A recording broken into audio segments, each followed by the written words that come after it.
Assalamu alaikum wa rahmatullahi wa barakatuh. Welcome to HealMyTajweed, helping you read. Yes, I did start a channel with the same name over 1 year ago in Ramadan 2016 with only one video uploaded entitled Tajweed Part 1 Introduction Mistakes in Islamic Greeting.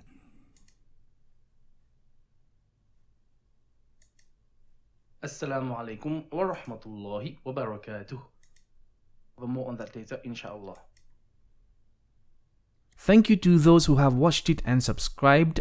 I have left a video on the other channel to request that you move to this one, the one that you see on the screen right now, as I will be terminating the other one. I was not able to continue that for family health reasons. So make sure you watch this video till the end for further explanation and background information on this new channel and for other bonus contents. Now this course is designed for those students, both children and adults, who can recite the Quran or at least know the Arabic alphabet, but who may not be able to recite with the correct tajweed. There will be a separate course for those who need to learn the Arabic alphabet from scratch after we complete this course, Insha Allah. In the description below, you will find show notes and links to everything, including timestamps for your convenience. Okay, so we're going to start with the actual resources we're going to need for this course. Okay, so I've chosen the following resources because for this course, at the time of writing, they are easily and freely available for streaming and downloading without copyright issues. Should this become an issue in the future or you are unable to find these resources, please contact myself. Hopefully by the time you watch this video, I will also have a dedicated website which will be www.HealMyTajweed.com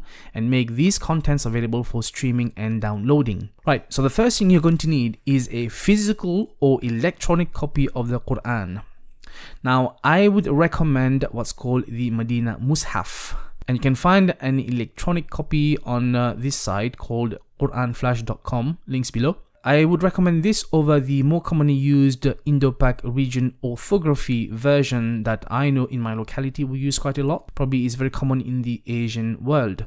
Now, the Medina Mushaf is probably more predominant in the Arabic world. The Medina Mushaf is actually a bit more difficult to read compared to the Indo-Pak version because of a minimal number of diacritics and symbols. So we're going to cover more on that later, inshallah. Now, if you go to this site, there are a few different versions. I use this blue one here, which is called the Hafs King Fahd Complex version. It's got 624 pages. If you want to buy the actual copy, you can find it in usual Islamic bookstores. There's one on Amazon, and I'm going to put an affiliate link below in the description for both the UK and the US, hopefully. If you click up here, you will have a few options and different colors, and there will be some variations in the layout of this Mushaf orthographic script. For example, this one, the Duri, still King Fahd Complex, but it's got 544 pages as opposed to this one, which has got 624 pages. So let's check out the difference. And if you go to the last, for example, surah, which is Surah An Nas, and you can see that we end on the 604 number page, but in the Duri version, the last chapter ends on this page, 521. So the layout is different, although the content is the same. I use this blue version, this King Fahd Complex version, because it's actually the same copy that I have on my Android device, which is called Quran for Android, and it's exactly the same copy. And I believe, if I'm not mistaken, that for the iPhone, there's also this one called the Mushaf Al-Madina HD for iPhone. You will need to double check whether this is the exact copy in terms of the layout. Now, this is important in terms of continuity and consistency, because the other reason I like the Medina Mushaf is because every page starts with the start of an ayah and ends with an end of an ayah. You can go to any surah. In the middle, let's go to Al-Ma'arij, for example. You can see that this first word here is the beginning of an ayah and the last word is the end of an ayah, any page. And this is really helpful for Hifz students, but it's also really helpful for any student wanting to read, and that doesn't break the flow when you're trying to recite an ayah. So I do recommend you get yourself a Hifz Quran like this. Now, there are Hifz Quran in the Indo-Pak versions as well, but in my experience teaching students from the age of 5 and into adults, I have found that those who are only used to the Indo-Pak version, let me show you a copy. For example, this is a very common Indo-Pak version, and there is a starting point which is called the Juz Amma, and you can find it. I'm pretty sure I've got it here. There you go. This Juz Amma, I think, is from Darus Salam publication. It's used for children to learn the last juz, and it usually has color-coded Tajweed rules. So you can see the actual font or the script, you could call it, although it's more precise to say orthography, is a bit different to the Mushaf, right? And what I've found that students who only learn the Indo-Pak version, when you give them a copy of the Medinan Mushaf, they cannot recite it or they find it quite difficult. So what I advise students to do is to learn both. Usually for my students, I do start them with this because the Juz Amma is quite easy to learn, even coming from the Qaida, which is from the same publication company. I think Darus Salam is called the Ahsan al-Qawaid. So it's easy to transition from the Qaida to this kind of orthographic script. But eventually I asked them to get used to the Medina Mushaf, which is this, and it's far more difficult to learn. But if they can learn both, then they could read potentially any variations of the orthographic script of the Quran. And that does create an advantage. The other reason as well is I recommend that you do not continue learning from a color-coded copy of the Mushaf only, because you become dependent on the color. The colors do not reflect all the Tajweed rules, and if you're given a copy which hasn't got the colors, you will not know, or usually you will find it difficult to know what rule you should be applying. So that's not my advice, although it's okay to start with that. Saying that though, whichever copy of the Mushaf you decide to pick, make sure you are picking the same physical copy which matches with the electronic copy for continuity and consistency. Is very important so that you do not get confused. Now, the second resource I would ask you to use is an online version of a Quran recitation and also for visual aids. This is called House of Quran. And I like this app when it does work, because sometimes there's some problems with the website.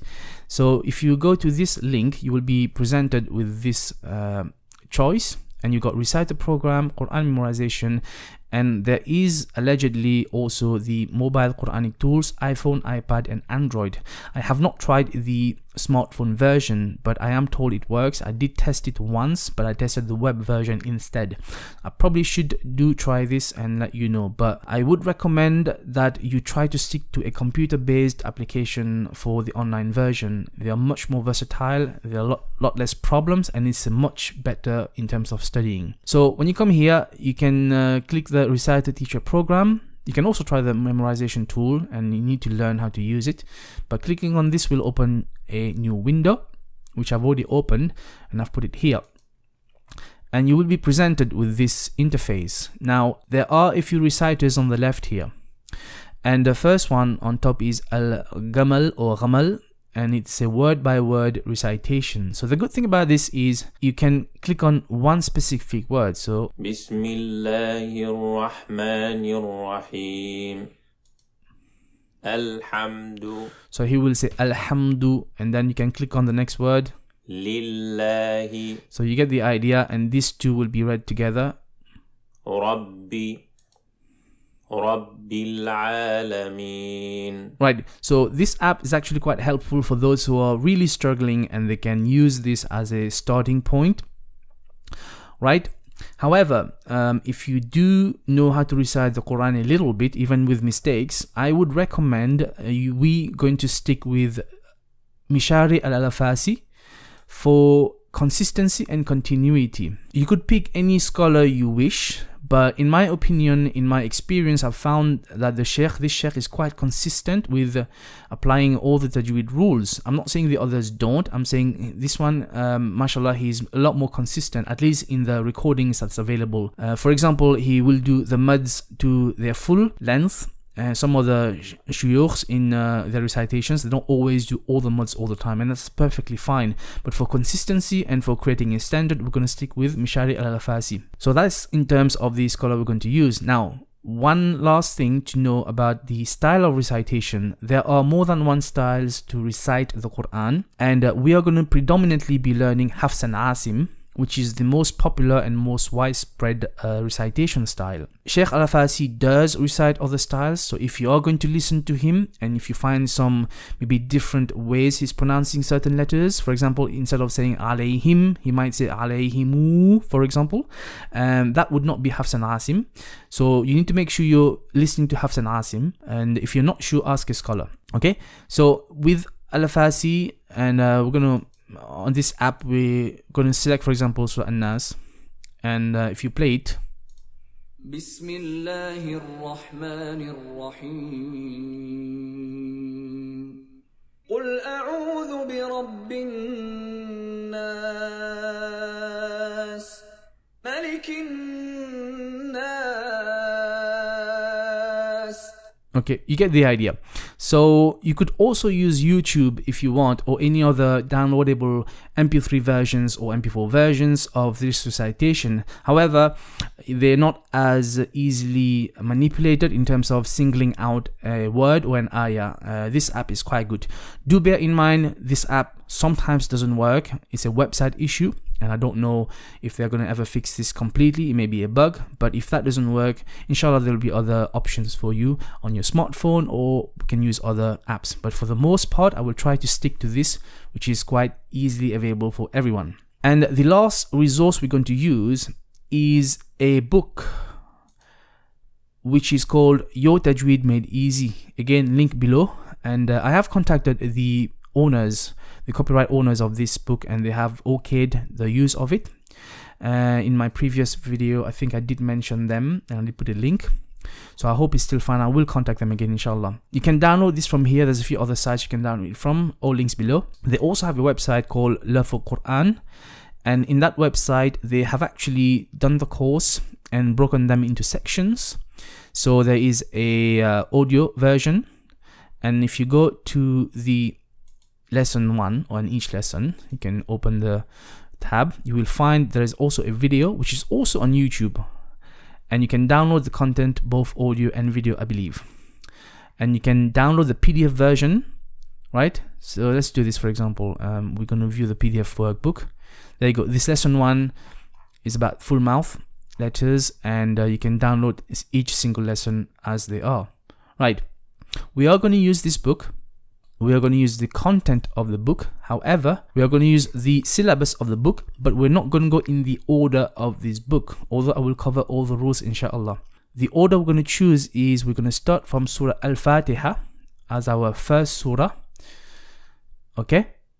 And then I intend to complete Juz Amma, starting from Surah An Nas until Surah An Nas, which is surah number 78, I believe. And as we go along, every time we cover a surah, we are going to cover a specific single tajweed rule.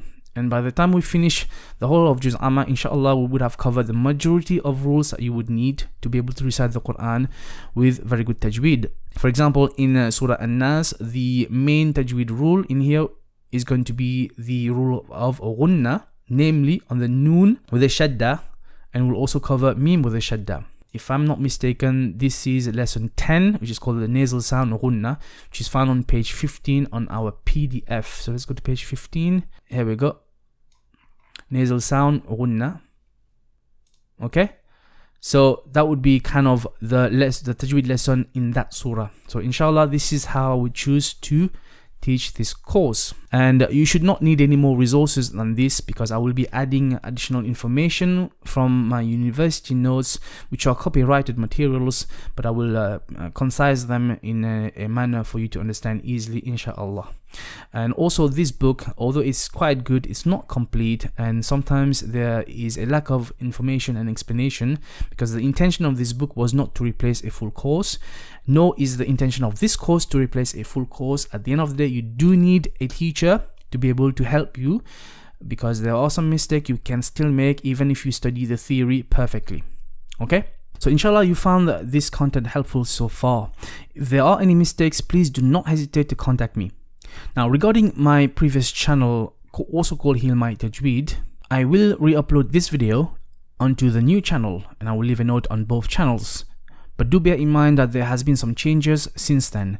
So just consider this next upload as kind of a taster, but the content and the format is going to change inshallah after this one. Okay, very important. Please do not send me any question regarding fiqh issues. I am not a scholar, and if you ask me any non-related questions apart from the Tajweed content in these videos, I will ignore the issue. If you need to have your questions asked about anything Islamically related, anything apart from what I'm teaching you in terms of Tajweed, please consult a scholar. Other options, you can always check websites like islamqa.info, which is quite decent, and they have a lot of fiqh discussions and articles, which is usually supervised by scholars. But I will ignore your questions. I will do my best to only stick with Tajweed lessons that I know about, and particularly Hafs and Asim, and also I will not be discussing anything controversial. Now, if there is something I don't know about a Tajweed issue we've talked about or you want to find out, I will do my best to seek the answer if I can. Now, with regards to my other YouTube channel, which is a tech channel, as you may or may not know,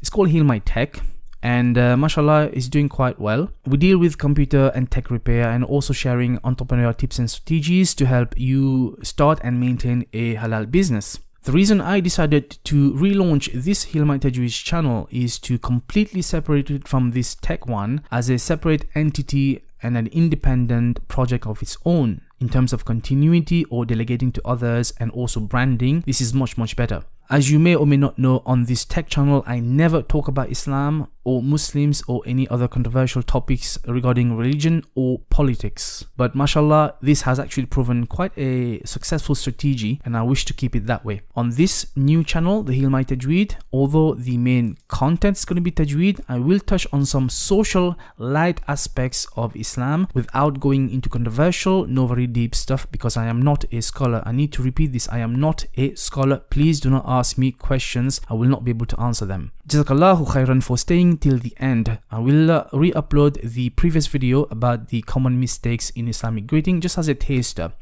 But after this, we're going to start straight into, Insha Allah, the isti'adha and the basmallah, following with Surah Al Fateha, and then straight into Juz Amma. I hope you will consider subscribing and share this video to everyone, including also sharing my other tech channel video. And if you do want to support me in the other tech channel, please subscribe if you find value to it, and also share the other one to all your contacts. Assalamu alaikum wa rahmatullahi wa barakatuh.